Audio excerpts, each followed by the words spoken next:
And Antonia, I would love for you to take it away.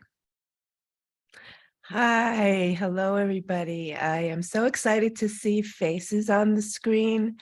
I'm used to doing these webinars where I don't see any participants at all, and it's really nice to be speaking with you as if you were in the room with me. I want to thank Lauren and Southwest Contemporary for inviting me to speak with you today about career documentation. It's something that I believe is essential for every artist. But for the most part, it's not been taught in the fine arts education programs, and many artists haven't really given it much thought. But lately, more and more artists are becoming aware that career documentation is something that they need to do, and many are wondering how to go about it. A lot of you may have some idea already of what this entails, and you may actually be doing something already. So what I'll be presenting today is an introduction to the process of career documentation, and I'll include some practical guidance as to how to enter into that process and steps you can take to make it an integral part of your practice. And I hope to make it clear that caring for your life's work through this process is vital for an artist at any stage of their career, whether you're an early career artist, mid-career, or a well-established artist. And through this presentation, you will see the link between career documentation and your legacy as an artist. So a bit about me. I've been working as a legacy specialist, also sometimes called an archivist, for about 7 years. And I'll talk in more detail about what that is a bit later. I was trained to do this through the Joan Mitchell Foundation program, called Creating a Living Legacy. It's also known as CALL. And through CALL, I worked with 2 older artists to begin their career documentation process. And one of these artists had 50 years of work that was pretty much in complete disarray. The other had over 60 years of work, also not organized and not archived in any kind of organized way. And for the last few years, I've continued archiving the life's work of the late artist Joe Overstreet. I also do consultations with artists seeking advice on their own archives, and I do webinars on this topic, similar to the workshop you're attending today.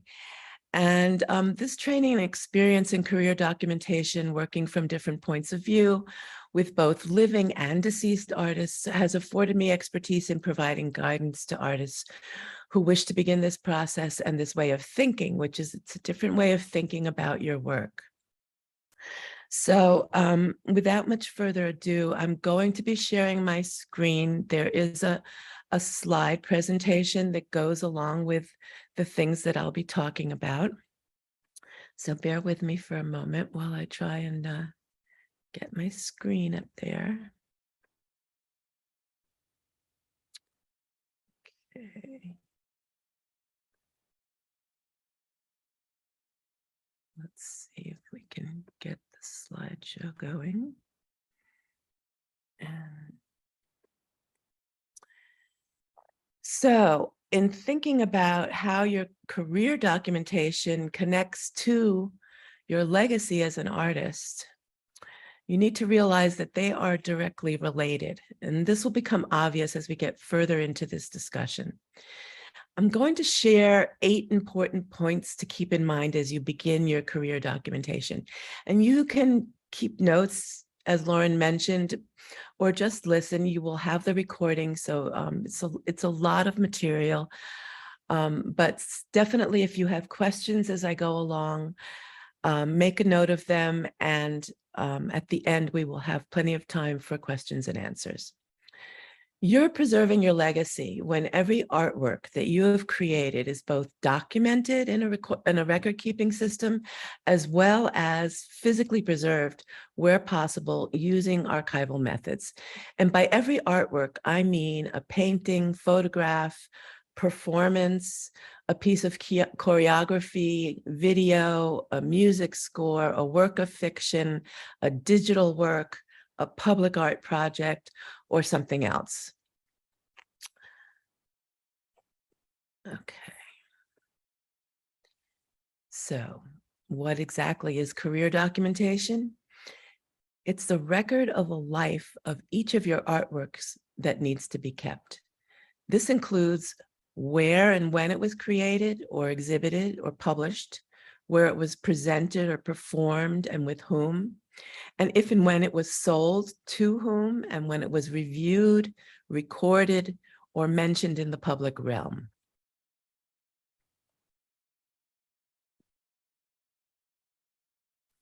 A record of and a physical archive. I'm going to go back first so I can stop confusing you.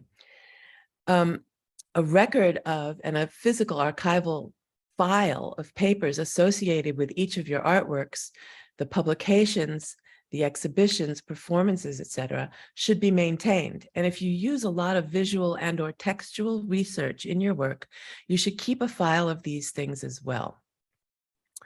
A record of your associates and contacts gathered over the years should be maintained and cross-referenced with your artworks and exhibitions and press and publication records.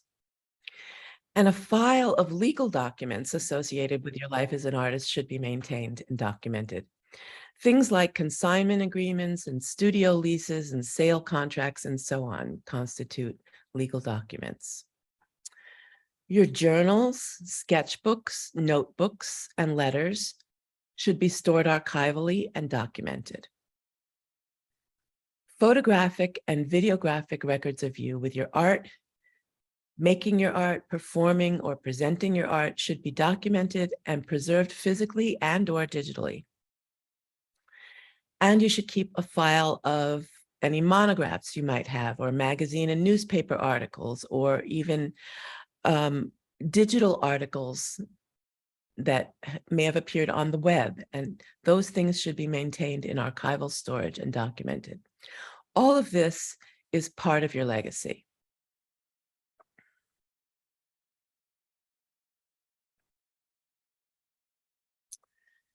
So we define career documentation as a system created to document all aspects of your career as an artist. It shows in detail the connections between your artworks, their existence outside your studio, your contacts, and your papers. And this system is established through an archive. Now, you might ask, why document your work and career? It may seem really obvious, but there's a number of reasons for doing all of this. If you're an early career artist, or perhaps an under-recognized artist who's been working for some time, creating this archive will aid you with your applications and proposals for grants and exhibitions, residencies, and so on. As a mid-career artist, it can help you prepare an artist talk or lecture about your work, or provide images and data for an exhibition catalog or other publication. And when you're an established artist, your archive will aid you in planning a retrospective or a survey exhibition of your work, or assist an art historian in researching your work. And after you're gone, this archive of your work, your career, and its documentation is your legacy. It is what you've left behind, and hopefully it will continue to live in the manner that you have planned for. Most likely, you have all begun some aspect of this process, whether it be through photo documentation or maintaining records of your writing or performances. You have probably set up a website or created image lists or artist statements and art resumes. All of this is a good start in the to help you in the creation of your archive. So I keep mentioning the word archive, and in this context, it has certain specifics. The artist's archive has two essential components. The first is the physical inventory of the artworks, as well as the related physical materials that document your career, such as contracts, announcements, props, costumes, catalogs, published books, posters, CDs, letters, and so on. That's all the physical stuff. The second component is made up of the records that enable you to keep track of everything in the physical inventory, and in some cases, digital inventory, as well as your works that may no longer be in your possession. The archive is structured so that the interconnectedness of your artwork, the ancillary materials, art career activities, and contacts is easily understood, accessible, and maintained not just by you, but by others you may entrust with this responsibility. So I'm guessing that everything I've said up until this point may sound somewhat overwhelming, right? Before I get into how you get started with this process, I want to point out that for many artists, just thinking about this can be really daunting. And the longer you've been creating, the more work you have to archive. And I can truly understand that if you'd rather just put it off for later, I get it. You might think you don't have time to do this because it takes away time from art making. And I can totally relate to that too. The problem is the longer that you put it off, the harder it gets. And as I've already pointed out, career documentation can aid you in every stage of your career. And if you can find a way to incorporate it as a regular part of your practice, you will reap the benefits. And the process, it can actually be fun, but it's also tedious. It can be emotional and may even be a revelation to you. You may come across works you made years ago that you'd forgotten about, and that could spark a lot of memories. And you may discover threads in your work that you hadn't focused on before as you look back. You may come across contacts who once expressed interest in your work and you never followed up. You might find work that you wish you had never made, and you may find work that generates ideas for new work. In my work as a legacy specialist working with other artists, I've seen all of those things happen multiple times. I want to say also that the process of organizing and building your archives can also be life-affirming and confidence-building. By doing this, you're showing yourself and your art the deepest respect, and you're placing high value on your legacy. Okay, let's go to the next. So you want to begin, and the way you keep track of your physical inventory and your records, the way that you link all of your artwork and your related ephemera, activities, and papers is through an inventory numbering system. And before anything else, you need to figure out how you will number your artworks. What information will be in that inventory number? And you can think of that number as the defining identification number of each artwork that can tell you the year you made it, what processes or materials were used to make it, or if it's part of a particular series, and if you made many works of that type in that year, which one it is. Of course, you can make up any format that works for you. But once you decide on the format of your inventory numbering system, you need to make a habit of numbering every piece as soon as you finish it. And if it is a physical work of art, sign it, date it, photograph it, number it in pencil on the back or bottom if you can, or on a label on its wrapping, and record it in a notebook or on your computer before you even let it out the door. Include as much information as you can about the piece in the record where you associated with that number. Is it in a show? Is it being published or performed? Have you written any statements about it? Has someone else written anything about it? For example, if it's a costume associated with a particular performance, you might code that into your inventory number and have it be a similar number to the overall number for the performance. Okay.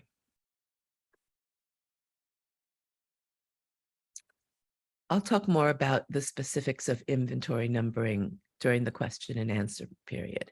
Right now, let's think about how you begin this whole process. Once you've designed the format for your inventory number, you've actually begun the career documentation process. But beyond that, it helps to break it down into steps or stages. And the first stage is to take a good look at where you stand right now. And this may be very painful for people who have many years of work.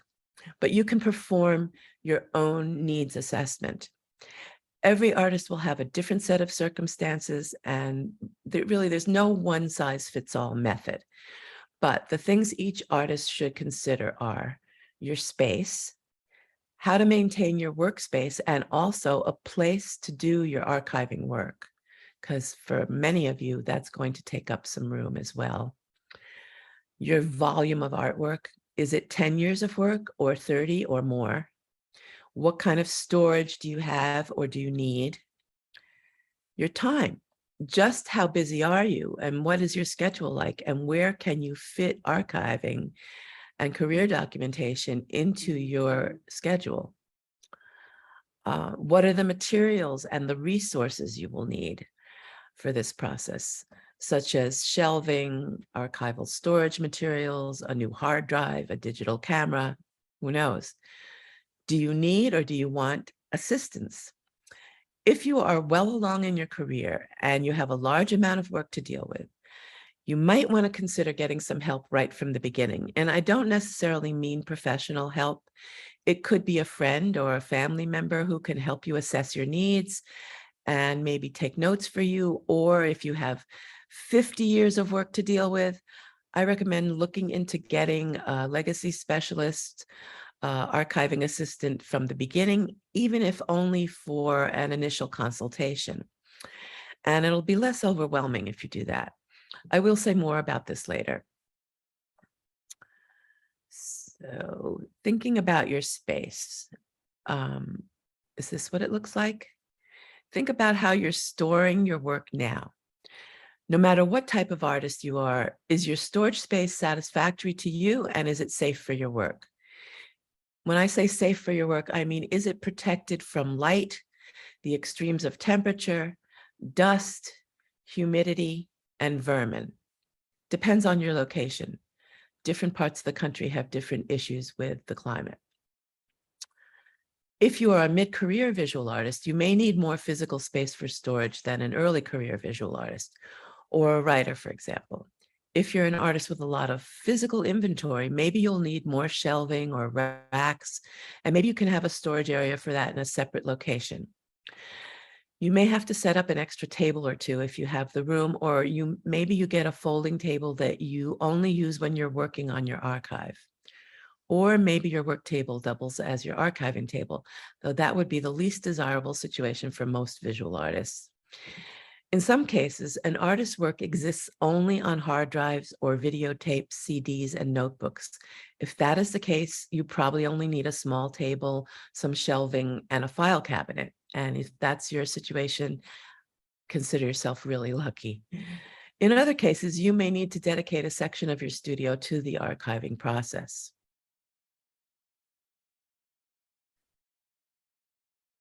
So this is what it can look like once you start really archiving your work. You make your work easily identifiable and accessible. If you look at this picture, you can see that there are labels on all of those packages. And on those labels are the title, in many cases, in a small thumbnail image of the artwork inside, and most importantly, the inventory number. That inventory number you can find in your database or in your spreadsheet or in your notebook. It tells you the location of that artwork. What do you need to do to make that happen? Maybe you have the room, but not the appropriate storage system for your work. You need to think about the size storage you need. If you have a small volume of artwork, and you don't need a lot of storage, maybe a small shelving unit like this could work for you. Think about what you might already have on hand that could be repurposed, as in this example. If you don't enjoy organizing space, and a lot of people don't, you might ask for help from someone you know who's good at it. This is a real example of an artist who had on the left, a jumble of materials and all kinds of different things occupying this shelf. But it was then converted to a place where photographs and small drawings were stored. And this was in you can see on the right that this is the process of labeling before the printed labels were made.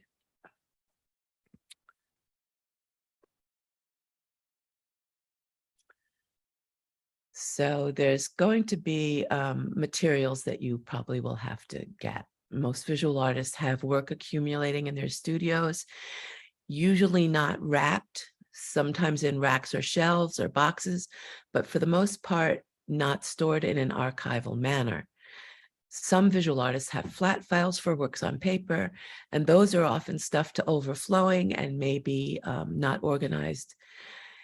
Even if in your practice you don't produce a lot of work that takes up space, you still may have a lot of related materials. For example, a performance artist may have costumes and props, printed scores, and maybe CDs, audio files, and digital videos on their computer. All artists have stuff that they've created or have used to produce their creative work. And all of that stuff needs to be stored in a manner that will preserve it for the longest possible time. And you may need to purchase archival boxes or wrapping materials, labels, and extra hard drives. And there are many companies out there that produce these materials. And I later will provide you with a short list, definitely not a comprehensive list, but some place for you to get started looking for materials if you need to do that. If you've been working for 30 or more years, you may also have a large inventory of slides that document your work. And this really would be a good time to digitize your slides. Slides degrade over time, and you need to check and see if they're still viable and test how they will look digitized. The same goes for videotapes. They should also be digitized. This is, again, the sample of the paper storage. These are archival boxes. However, this kind of box comes in all shapes and sizes. There's special sizes for textiles, sizes for CDs and photographs and small objects. When I refer to archival boxes, I mean that the box is made with acid-free materials. Preserving your objects and papers in an acid-free, dust-free, moisture-free, light-free environment preserves them for the longest possible time. And if your objects themselves are acidic, you will want to isolate them from other objects with individual wrapping or in separate boxes. In many cases, you can save money by ordering standard-sized boxes in preformed sheets and putting them together yourselves. But if you need special sizes, you may have to have them made to order. Or if you are handy with a ruler and a blade, you can order large, plain archival cardboard. It comes in sheets, and create the boxes yourself. I should also mention that flat files come in many sizes and are incredibly useful for any kind of paper storage, whether drawings, photographs, or other paper documents. And you can often find used ones on Craigslist, but be careful that they're still in good condition. In my city, which I happen to be in New York, there are warehouses selling used office furniture that often include flat files, and there may be something similar where you are as well. So this is kind of my joke slide, because mostly artists don't have to punch a clock, but it sometimes does feel that way. You need to consider the kind of time you'll be able to dedicate to the career documentation process. Excuse me. I recommend starting slowly, but consistently, even if it's only an hour or two per week, and you will make progress. And later you may want to devote more time to it. Everyone works differently. Perhaps you're between projects and you feel like devoting a big chunk of time to getting your archiving system and your physical space set up. Maybe you have a couple of weeks to get it up and running. Either approach, whether going slowly or diving in, will work only if you keep at it regularly over time. Whatever interval works for you, that's what you do.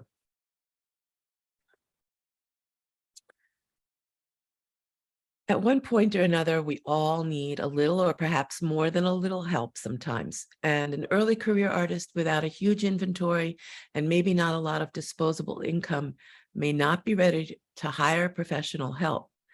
But this might be the time to get help from your peers, a studio mate, a family member, or members of your community who are interested in your work, or maybe you belong to an artist group of some sort. You may be able to exchange help for something that you can do, and they'll help you. Bartering is a great way to go. It's a good idea to get one or more family members involved at some point so that they understand how your archive works and what your wishes are for your legacy.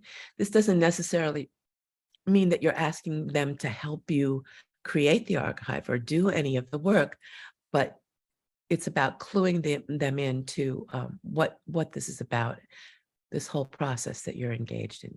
You want them to know, or at least somebody who is close to you, if not a family member. If you have a studio assistant, perhaps you can enlist them to help you with the archiving process. It's important enough, though, to recognize that archiving may be a very different skill set than what they already do for you. They may be an excellent Canvas prep person, but not that great on the computer, or not very detail-oriented when it comes to paperwork. If you're lucky enough to have access to fine arts or art history or arts management students through a local college, you may be able to arrange an intern in exchange for school credit. And I know this is a common practice, but students in these programs often need some income to survive. So offering some payment is a good idea, and you get a broader pool of students as potential interns.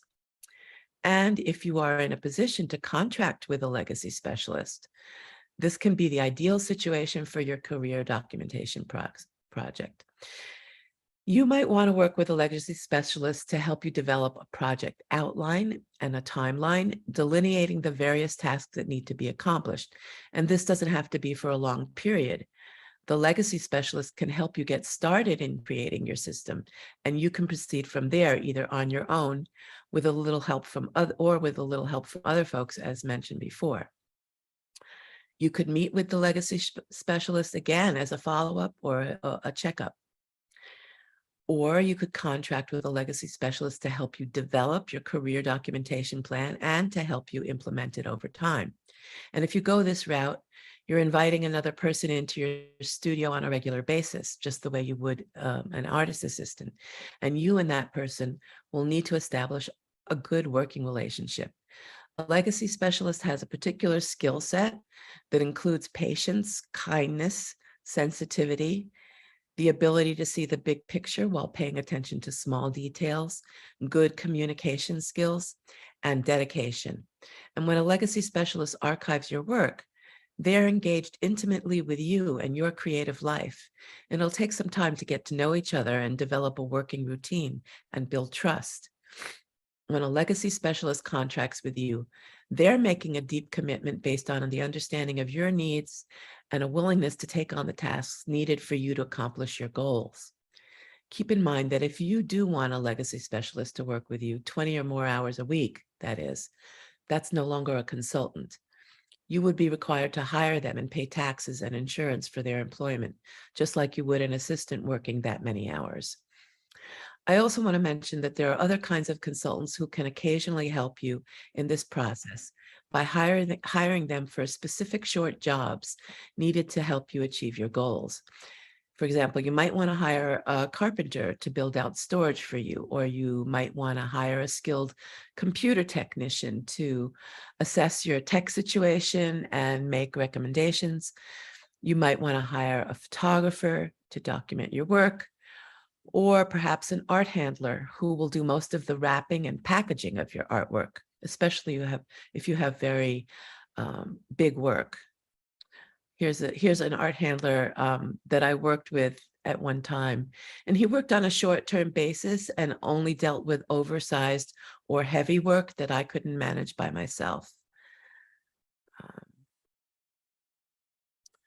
So the next step would be to set goals.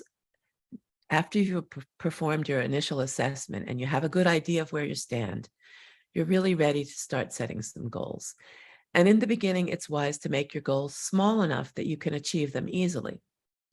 For example, in your assessment, you may have realized you need more storage space or a new external hard drive for your computer. Your first goal would be to research what is available based on your needs. Your second goal could be to acquire that storage unit or hard drive. And your third goal could be to install it in your space.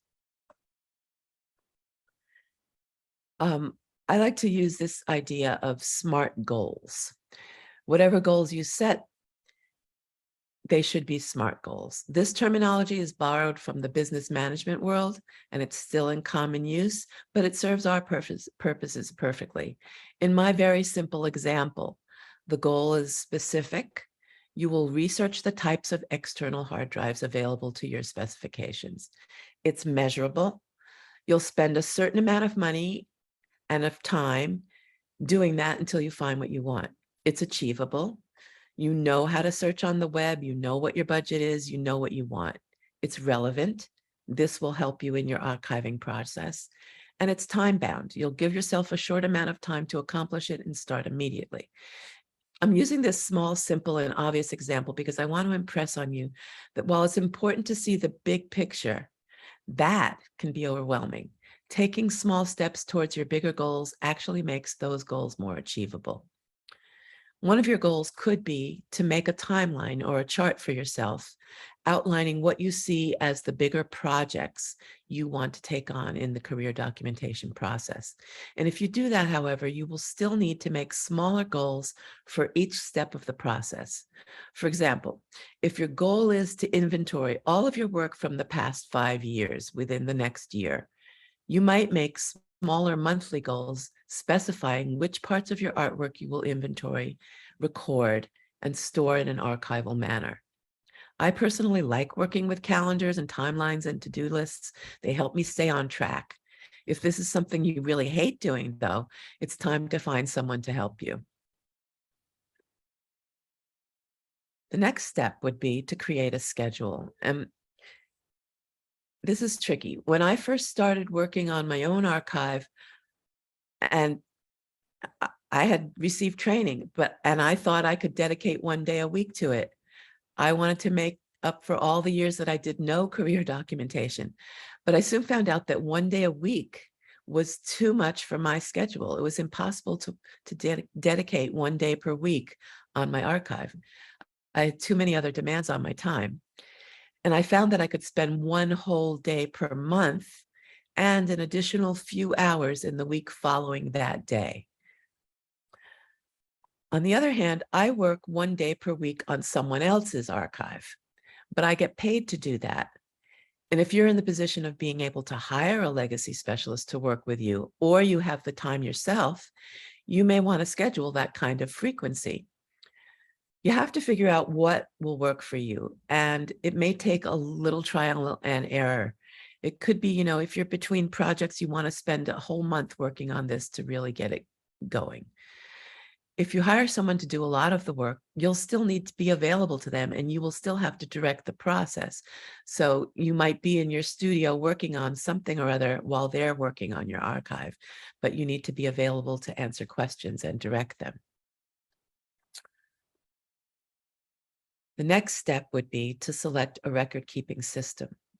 And selecting a record-keeping system depends on what's comfortable for you. This is a very individual thing. It needs to be comfortable for you, and it needs to be something that you'll actually use. Some artists do some record keeping. For a long time, I had one of those black and white composition books, and for a few years I recorded in it the title, the date, the medium, and dimensions of pieces I finished. Later, I began recording those things in Word files on the computer, but I wasn't very consistent. And of course, there were no inventory numbers.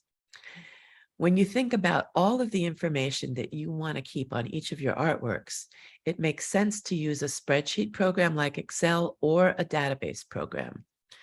There are a number of different ones out there. If you're comfortable with a database program like FileMaker Pro or one of the commercial programs designed for artists, and it fits within your budget, a database is very useful when it comes to establishing links between your artworks and all the related activities, the publications, associates, and ephemera. And I know a few artists who purchased FileMaker Pro, excuse me, and had it built out to their specifications by a software technician. There's no point in purchasing a database program, though, if you're not going to use it. I currently use Excel myself. It costs very little. It's relatively easy to use. And for the amount of work I have and the size career I have, it makes sense. Also, if I ever want to transfer the data it contains to a database program, I can do it. One thing I highly recommend, though, is to back up your record keeping system, no matter what it is, on more than one hard drive, kept separately as well as in the cloud. Things happen that we have no control over, and it's better to be safe than sorry. And if you keep a handwritten record, do it in duplicate and keep the records in separate places. I especially advise people in New Orleans to have at least 3 different storage systems if you happen to be there. So this is a sample Excel sheet. And if you look at this sample, it's from a page from my work inventory. You can see there's simple categories that give me a lot of the information I need. There's an inventory number, right? A thumbnail image, a title, and the dimensions, and then the medium, right? The current location, any notes that I keep about it. For example, what opportunities I might have submitted a particular piece to. If there's any statements in which I talk about this work or any exhibitions, a sale price, all of this information is very useful. In my statement, like titles, the way I keep the record of the statement, I associate it with the inventory number of the pieces, and I keep the word count in it. And that's because a lot of applications ask for word counts. If this were in an artist database rather than a spreadsheet, you'd have pretty much the same information for each work on an individual sheet, but most of it would be linked within the database. So I could click on a statement link and go there, or I could click on the name of a place I submitted the work to and go to my application. Or if the work was in an exhibition, I could click on the exhibition title and perhaps go to a page that listed all the works I had in the exhibition. That could lead me to other shows where I might have shown with some of the same artists or the same curator. Let's see. This is a sample database page, and you can see that the format is very different than an Excel spreadsheet. It could be a good idea to try out one or more of the database programs out there. Some of them have small free trial periods for you to see if it works for you. And they might also have different monthly rates depending on the degree of service you want, ranging from $6 to $20 a month, I think. Be careful not to get one of the services that are designed for galleries and museums. They're not really made for artists, and they're much more expensive. But it's worth trying out if you're interested in this and see if you like it, take advantage of those free samples. So the next step, and this is really a simultaneous step, is that you keep track of the progress that you're making in your archiving. I do that for my own work and the work that I do for other artists by maintaining a journal.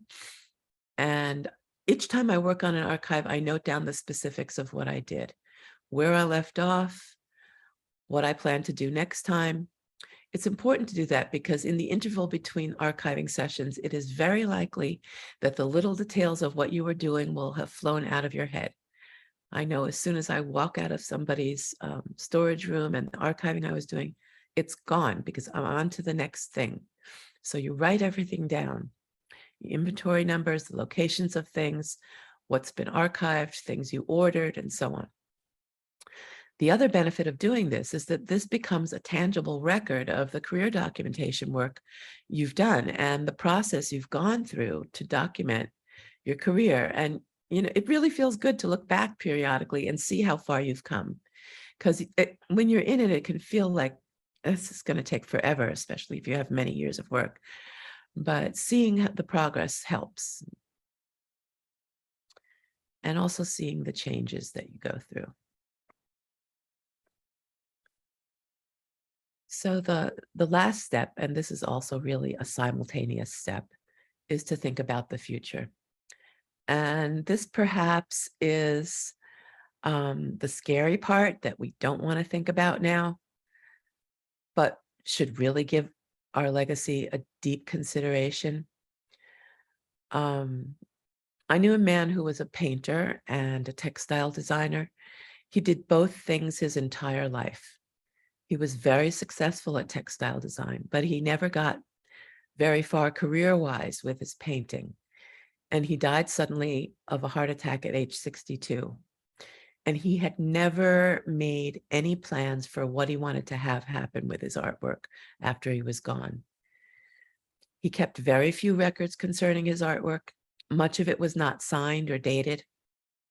When his wife died a few years later, all of his work, maybe 100 or more paintings, and a bunch of prints and drawings were still in the same places in their apartment that they'd been when he died. It was all left for his adult daughter to deal with. And she had absolutely no clue what to do with it. She wasn't an artist. She was in a completely different field. She didn't know about shows that he'd been in or contacts he may have had in the art world. She tried giving away some of the paintings to family friends, but it was difficult because many of the paintings were too big for people's tiny New York apartments. She offered things to museums, but no museum would take any of his work because he didn't have an important career or a market value on his work. So she's been storing this work for over 25 years. This is a huge weight on her shoulders. And because of her love for her father, she won't just toss the work out. So it's really something of a cautionary tale, I guess, with a few lessons to be learned. One is that as artists, we definitely must learn to periodically edit our work and toss out that stuff that's just not acceptable to us. There are things that we've made that at the time, we didn't think much about it. We stuck it in a drawer. If we happen to die and all that stuff is in there and we haven't thrown away the things that we think aren't any good, the person that finds it isn't going to know that. So that's why it's really important to edit. We really just want to keep what has value to us. Second, we must keep good records about our work and our careers, so that those who are left with it understand something about the context in which it was created.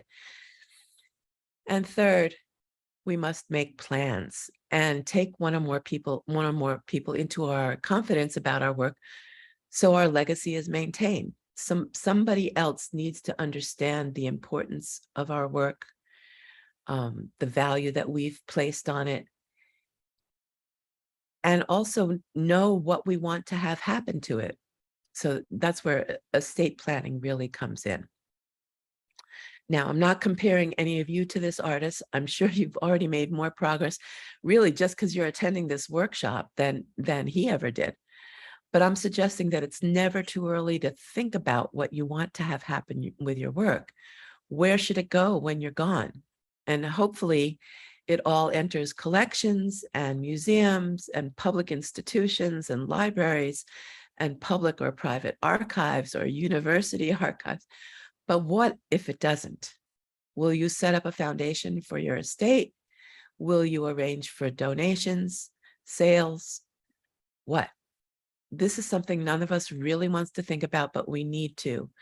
And, if you're an early career artist, you can put this in the back of your mind and let it sit there for a while. But if you've been working for a number of years, you need to think about it a little bit more actively. I want to say that on the Joan Mitchell Foundation website, you can find excellent resources that can help you with this. And there are 2 publications on estate planning that give legal advice. And there's also a new guide on career documentation, which I also contributed to. And these materials are available for free to download. So it's all open source material. But the other thing that you should really think about is if you are involved in a community of any kind, an artist community, or any kind of social community, or if you have connections to universities or other nonprofits, these types of entities may be the places that you want to connect with in thinking about where your archives might go after you're gone, or where some of your work might go. So that's something to think about, and we can talk more about it if you have questions. So if you have a lot of questions that you need an individual consultation, I'm available to do web consultations for an hour.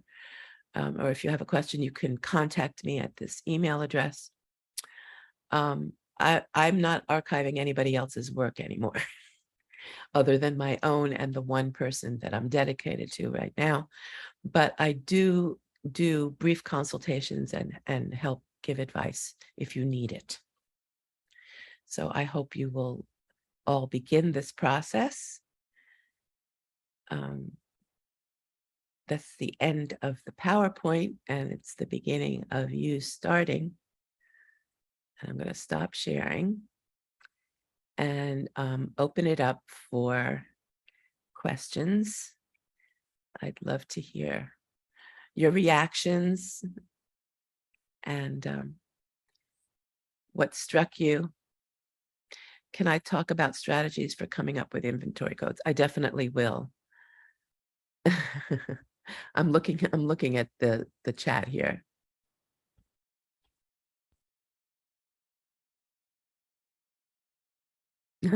Okay. So you can also raise your hand if you just want to speak, but I'm going to address some of the questions that I see in here.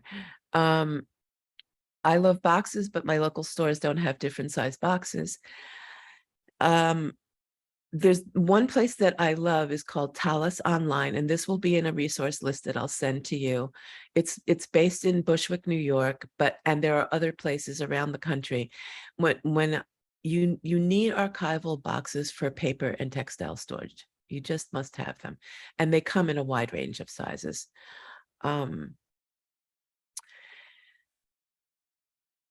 I'm going to talk about inventory codes. I know everybody's wondering this. This is my process of the way I do it. I start with the initials of the artist, either two initials or three. Then for each work, following the initials is the year that the artwork is created. It could be, you know, a 2-digit year, or you could use the 4 digits, doesn't matter. Then the third part is, this is an alphanumeric code. So it's letters, numbers, letters, numbers. It makes it easier to read. The third part is the code that you devise for each of the mediums that you use. So if you are exclusively an oil painter, but you also have drawings, but you've been painting for 40 years and you have different series, you might make a code for the series rather than just calling it a painting. Because when you look at that code, you'll say, oh, that's that series. You'll know right away what it is.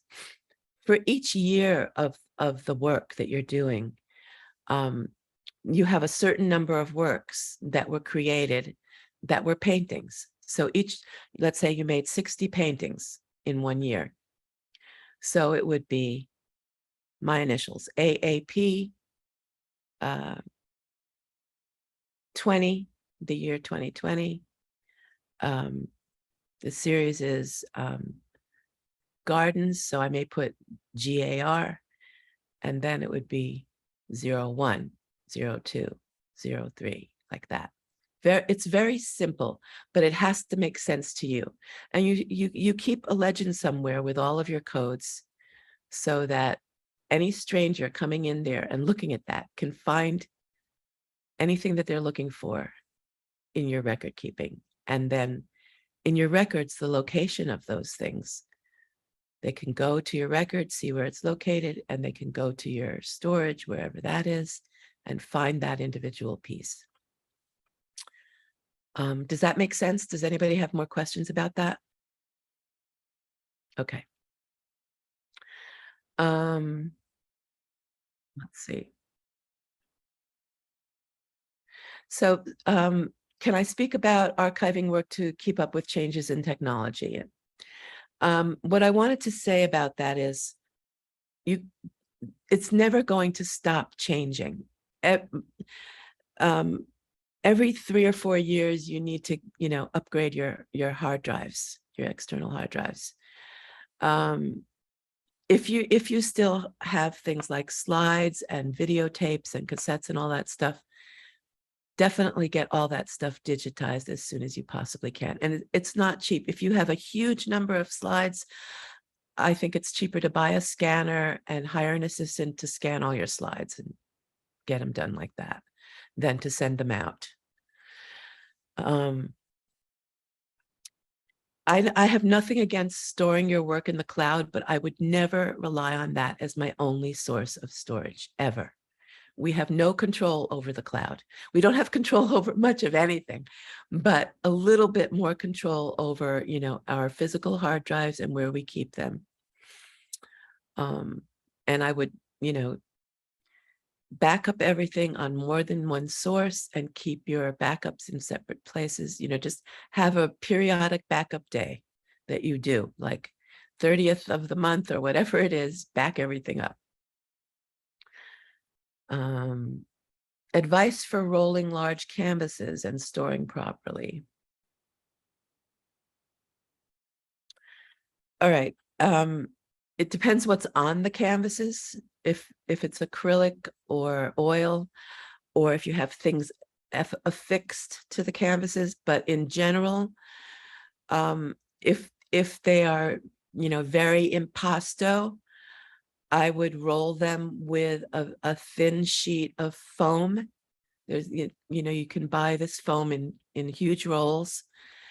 And then either 2 mil or 3 mil poly, and roll it on the largest size roll that you can afford. Definitely nothing smaller than a 6-inch diameter.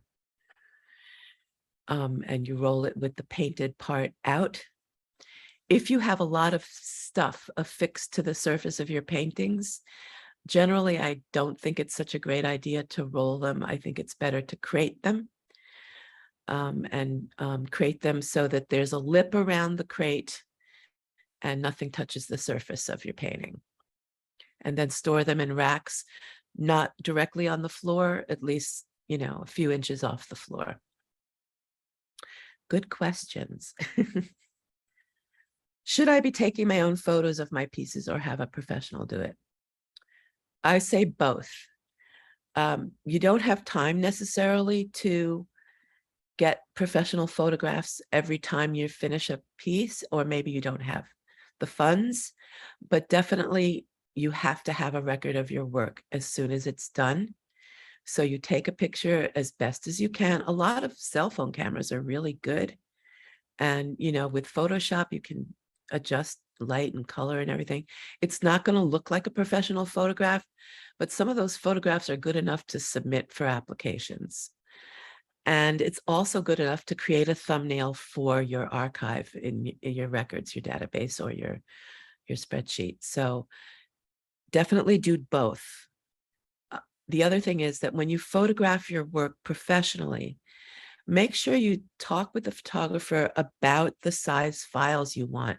You want the largest size file that you can get from them, as well as a smaller size that you can use all the time.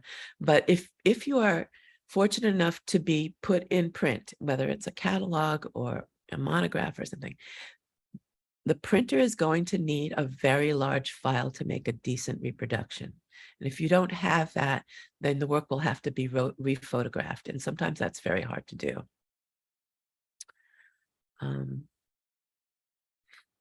Is there a resource for consignment sheets? I haven't checked about the, there might be something on the Joan Mitchell Foundation website for that.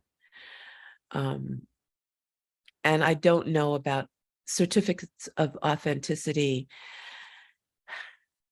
I don't think that it's really necessary for contemporary artists, except that You might want to include, who knows what's going to happen in the future. You might want to include it. I really think the most important thing is to sign and date your work if you possibly can, depending on the kind of work you make. I mean, if your work exists purely in the digital realm, you might really want to include one of those certificates if there's no actual physical work. And like some people, for video artists, for example, will only allow 3 copies of their video, and there's 3 certificates, and that helps the collector prove that what they have is authentic. But these very good questions. What else? Our flat file is so unorganized.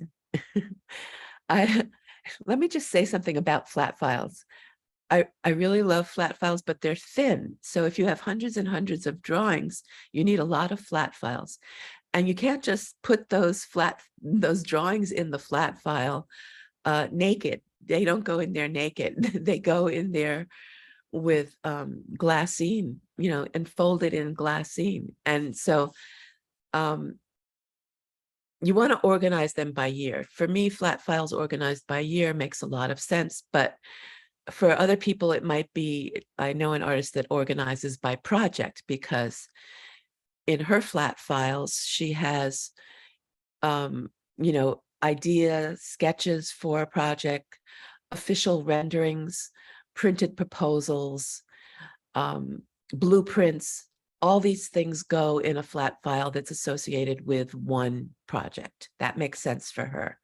But all of the things need to be preserved archivally in the way I talked about before. So you wrap drawings. You don't want to handle them with your fingers, because no matter how clean our hands are, there's still some oil on them. And so we want to try and avoid getting fingerprints on our work or anything that we're trying to preserve for a long time. So wrapping them in, some nice glassine paper is a good idea. And then if you have 10 drawings from a series, let's say, and they're all wrapped in glassine, but they're all for the same year, then I would put them in something like a tag, manila tag kind of folder, but an archival one. And all these things are sold in these stores that sell archival materials. And that way, with the label on that folder and the number that's on that label in your computer, you can go to that drawer that's also labeled, pull out the folder, and find the drawing that you want very easily with a minimal amount of touching.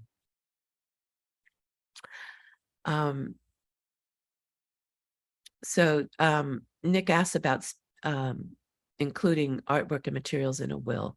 And there's a lot of information on the estate planning, but you can definitely, name specific artworks and designate people that you want specific artworks to go to, or institutions, whatever it is that you come up with. I have to say, it's very, very difficult to donate work to a museum. That's very hard. You need to have a relationship with a museum beforehand, and you need to establish that you're going to make this donation to them before you die for them to accept it, because museums do not have storage space. They just don't have it. And unless your work has a huge market value, right? And you're a world famous art, they don't want it. But maybe a small university museum where you taught for 25 years would want to have a few pieces of your work. So in that case, you could arrange for that kind of a donation, and maybe even give it to them before you go. But also, if your work does have a huge market value, then they have to pay for the insurance as well as the storage. So all of these things you have to take into consideration. If your work is very valuable on the market, which is a separate thing from its intrinsic value, in any place that you send it has to pay for insurance for it. um, you know, in the case of my mother was a painter. She made really nice paintings for like 40 years, and she sold some of them. She had a gallery for a while. But when she died, there was a lot of paintings were left. They didn't really have a market value. Didn't have a huge career. And my sisters and I were left with this body of work that we didn't know what to do with, because you just can't donate it anywhere. And she made very large paintings. Ultimately, through family connections and so on, we were able to identify some local nonprofit organizations that had a number of facilities that were really happy to have paintings on their walls. Nice paintings, but they wouldn't be worried about, having to pay insurance. And the communities that they served, got to see them. This was a wonderful opportunity. So these are the kinds of things that you might have to think about, if that comes up for you. So let's see. Any other questions? These are all very good questions. Antonia, there's a question from the registration questions that I wanted to bring up. Okay. And this is from somebody who couldn't attend live. Okay. And so this person wrote that they also, in addition to having an artist practice, work as a gallery director and a curator. Uh-huh. And I think their question is about how to actually document their work as a curator, like as a separate or combined creative practice. I remember that question. It's a very good question, because as a curator, of course, that's a separate practice, but you want to do the same thing. So definitely you would keep track of every exhibition that you curated. You would certainly, say something about each of the artists and their work that is in the shows, that certainly any publications or reviews that occurred simultaneously. And a lot of that can be digital, but sometimes there are, printed posters or invitations or print reviews. All of those things you would keep it always in the same manner, as archivally sensitive as possible. So I know, artists who have those boxes that you can get at Staples, what do they call them? Legal boxes or something like that. Those are not archival boxes. Don't keep your 8.5 by 11 things in those boxes. Those they're not acid free, and they turn brown, and they get crumpled, all fall apart after a while. So hopefully that answers the question for that person. I think that's helpful. There was another question that caught my eye in here. What aspects of my studio process do I track and document? What's important to communicate about my practice/process? Yeah, that's a great question. Especially if you're doing something unusual, you definitely want to do. I know a lot of artists who invite people into video when they're working at different times. And if you think now in terms of art history, like I love seeing the photographs of Eva Hess in her studio, and some of the mess that she made. Or there's the video of Pollock, where you're looking up, watching him pour paint, or Picasso. I mean, those are the famous examples. But now, in the age of Instagram, there are so many, reels and short videos of artists working in their studios, because people are interested in the process. So I think whatever you think is important about your process, you should keep some records of it. I mean, there's no hard and fast rule, but especially if you end up having a career where your work is in demand, seeing you at work will be very interesting to your public. And if it's not interesting to the public, it's going to be interesting to the people who are close to you, to your descendants. There's a comment here. My work is bulky and weirdly shaped, and I don't have a lot of appropriate storage space. this is the bane of everybody's existence, that storage space. Excuse me. Well, I do know artists who are in that situation who have to rent outside storage space. And, it's, I'm sure in New York, it's much more expensive than a lot of other places, but, you know, build crates for it as archivally possible as you can. I mean, some of it depends on what the materials are that you're using. If you're making metal or fired clay sculpture, you don't have to worry so much about how archival your crates are, but they need to be, packed in such a way that they're safe, from falling, from denting, from whatever, And then some people don't have very large studios, and it's very hard to store a lot of work. So you do have to go to one of those storage unit places and there again, it depends on the kind of work you have. Ceramics and metal, you don't have to worry about climate control so much. But if you have paintings and works on paper, then you have to have a climate controlled storage unit. And that costs a little bit more, but you get the smallest thing that you can manage with. So the person who's bulky work, weirdly shaped and worked with a lot of paper. So yeah, you're in a tough situation.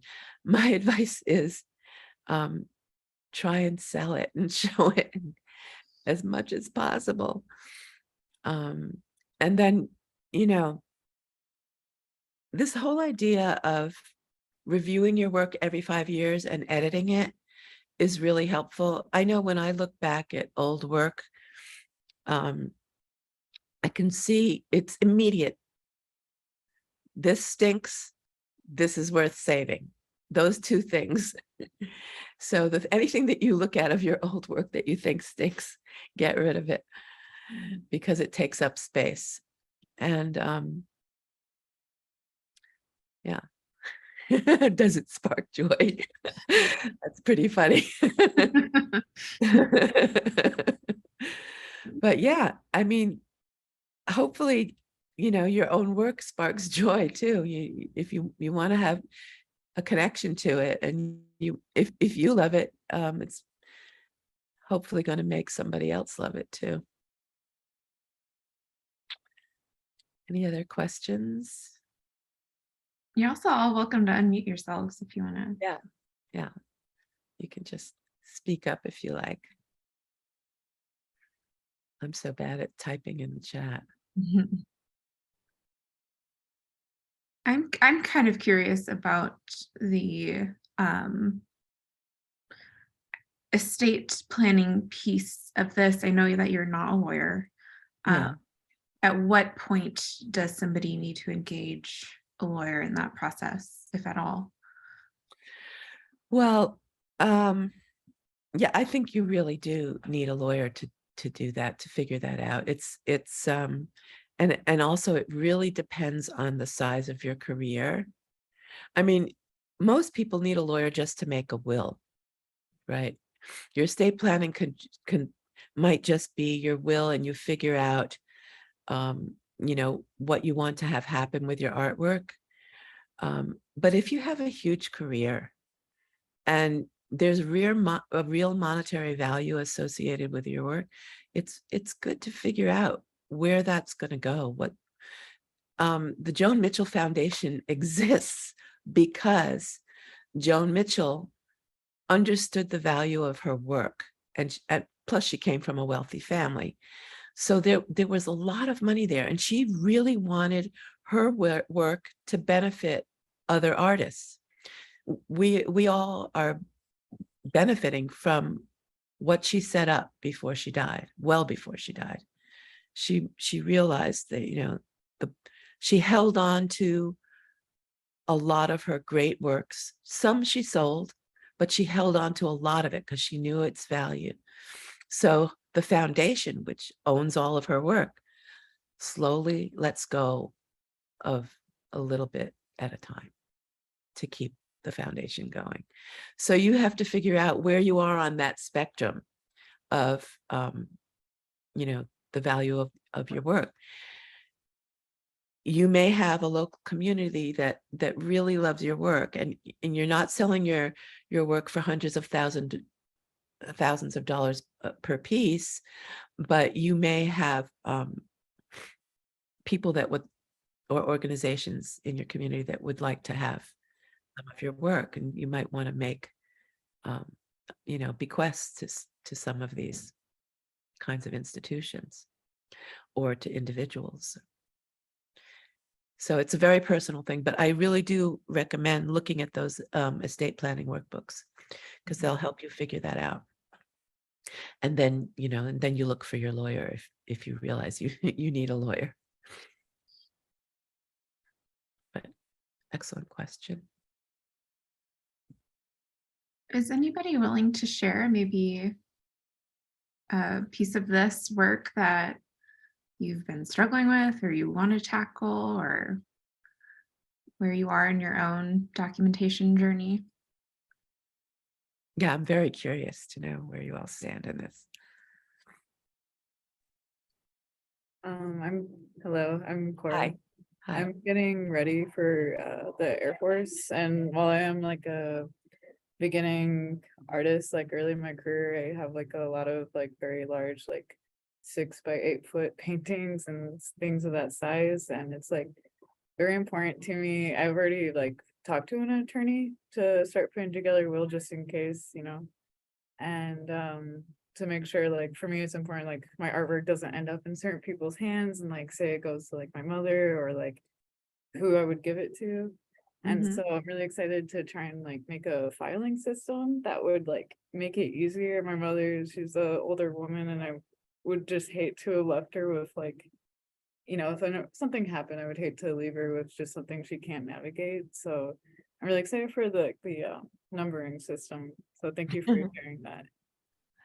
Yeah, connected to what you're saying, I really think it's important to let somebody else into your process of your how you create your archive. One of the things that you can do that I didn't mention is, aside from having a legend to your code, is I usually create a studio manual for every person I work with.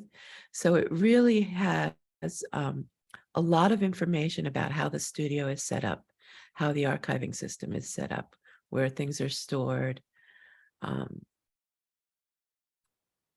what vendors I might have used for different things. So that, it's just a lot of information that is kind of at your fingertips, and it's a physical book. It's on the computer, but it's also a physical book. So somebody can walk in there and look and see. Like I may have, there's in Joe Overstreet's studio, there's a huge number of works, but there's a lot of different storage areas. So I may make maps of the storage areas where people could see where to find things, that kind of stuff. So that way, somebody who walks into the studio and I'm not available, or I'm not there, or I'm gone, they can just figure it out. Yeah. Thanks. Hi, Juliet. Hi. I have made arrangements through an estate plan and a will for a family member to help out with dispersal or storage of artworks. I would highly recommend that. I'd also suggest researching your state resources. The state where I spent most of my working life is Iowa, and the University of Iowa has an Iowa Women's Archive that's very, very interested in documenting the careers of women in that state. And your state may have such an archive, not necessarily just limited to women, but for some other special purpose. I inherited a lot of materials from my grandmother who lived in northern Minnesota, and I was able to donate them to the Iron Range Research Center in northern Minnesota. So check out the various research center type resources in your state or in your county or of your ethnic group, or any kind of dedicated archival sources, because they could be really good resources for you. And I wanted to second what you said about your mother's paintings, because my mother was a painter also. And what we did was look for local nonprofits, nursing homes, and so on, that wanted to have art on their walls for one reason or another, and donated a lot of her work to those community, not businesses, but nonprofits. Yeah.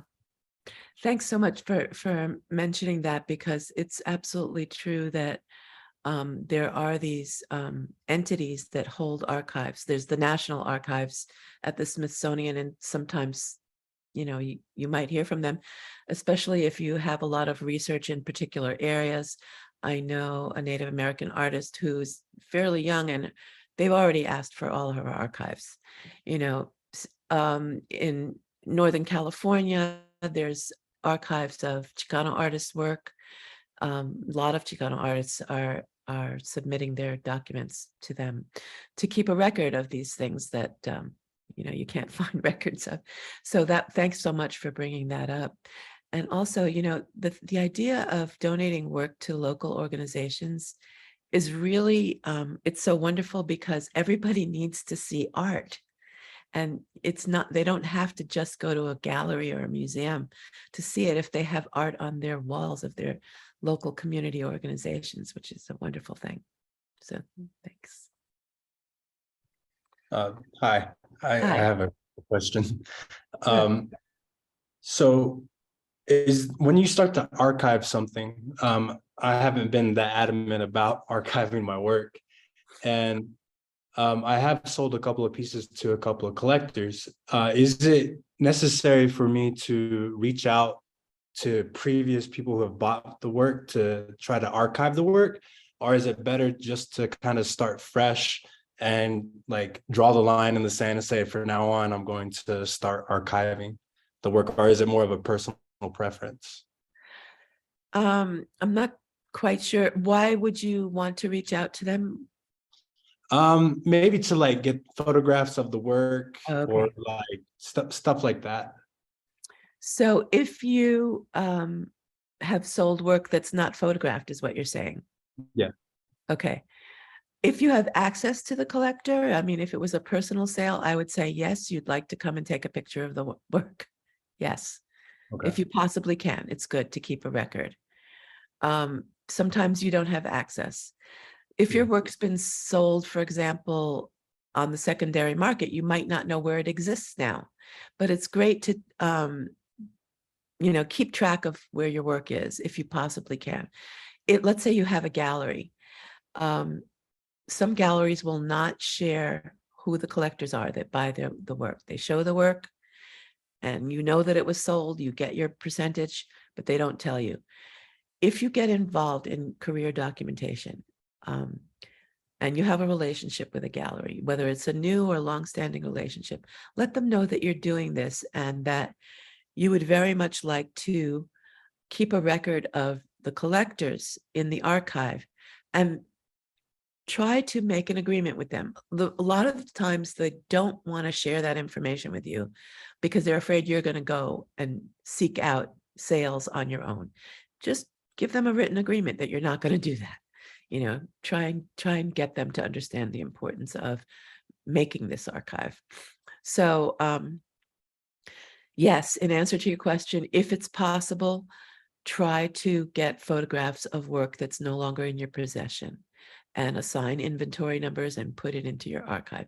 But if you can't get a photograph, if that's impossible, you should still, you know, give the work an inventory number, record whatever you can about it, the title, the name of the collector, where you think it is, and any notes that you can about it.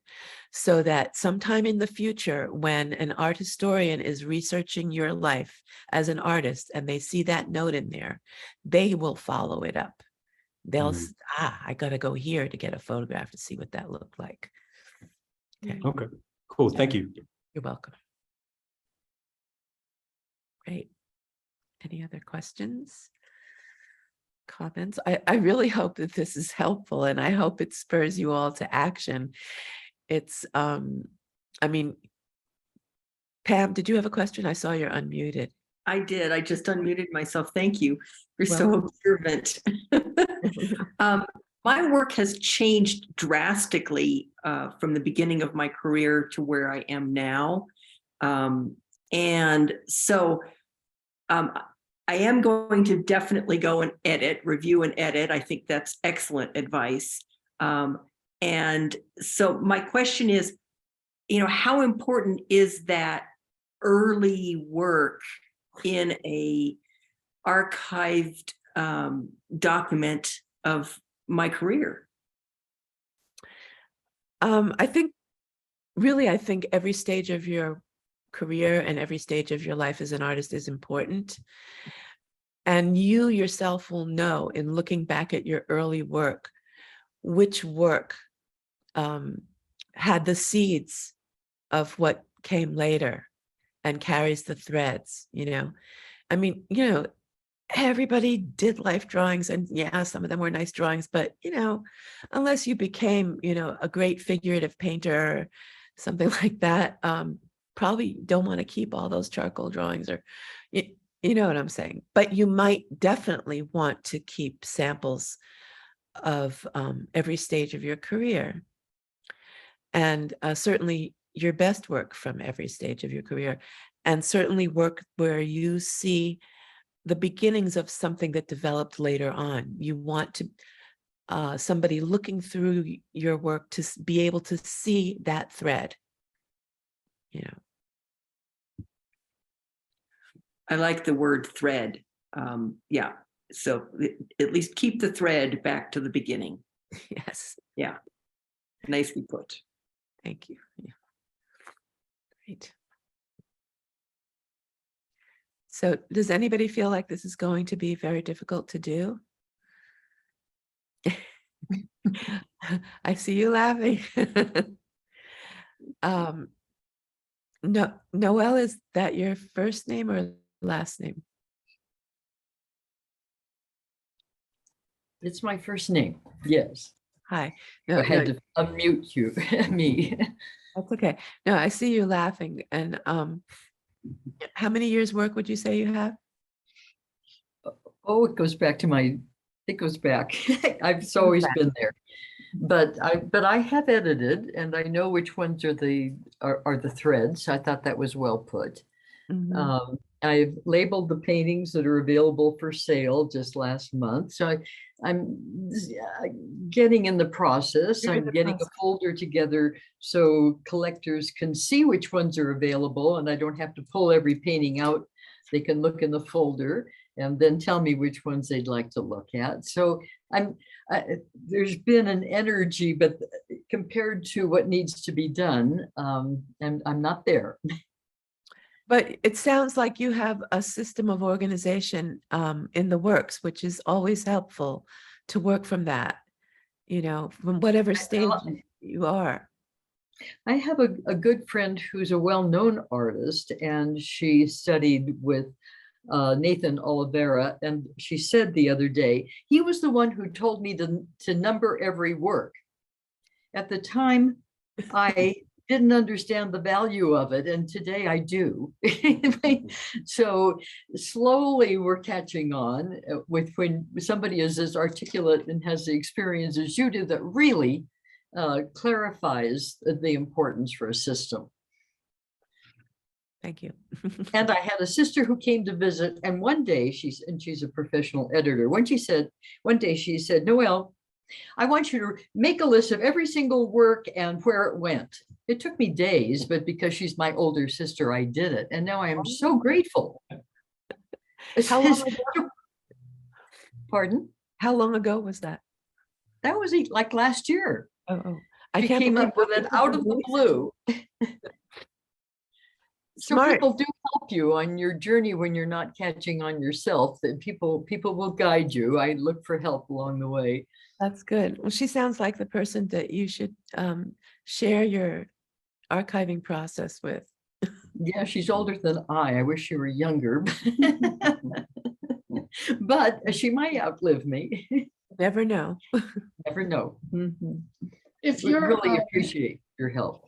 You're welcome. if you're a photographer who uses Lightroom, Mhm. that is a database. And in order to use it, you have to assign a kind of a coding system to your photographs. Mhm. So that could give you a boost in the archiving process if you do use something like Lightroom. Yeah, I mean, it's great, especially for digital photographers. And I have to say that I have encountered many photographers who are much more organized than other kinds of visual artists because they have so many negatives and so many prints. There's just no way to manage it without some kind of organization. So, and I do know photographers that have, 20 external hard drives, all numbered and labeled.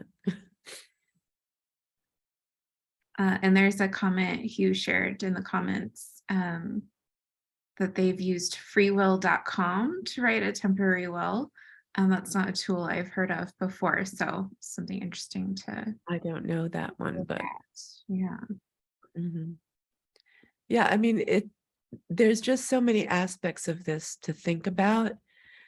So it really, pick somewhere to start. I highly recommend, especially if you have many years of work, but for anybody, start with your most recent year of work if you're beginning this archiving process. That's what's freshest in your memory. You have the most information at your fingertips available. And then work your way back. But on the other hand, I've advised artists who have been approached by archives and requested their documents to be donated. Then you work on whatever they're asking for and you do it as quickly as possible.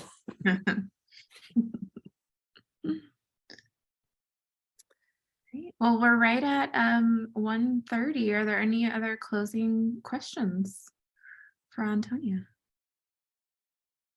All right. Thank you so much. It was really a pleasure to see your faces and to hear your questions. And I hope this is useful for you. And feel free to email me if you have another question. Great. Thank you so much.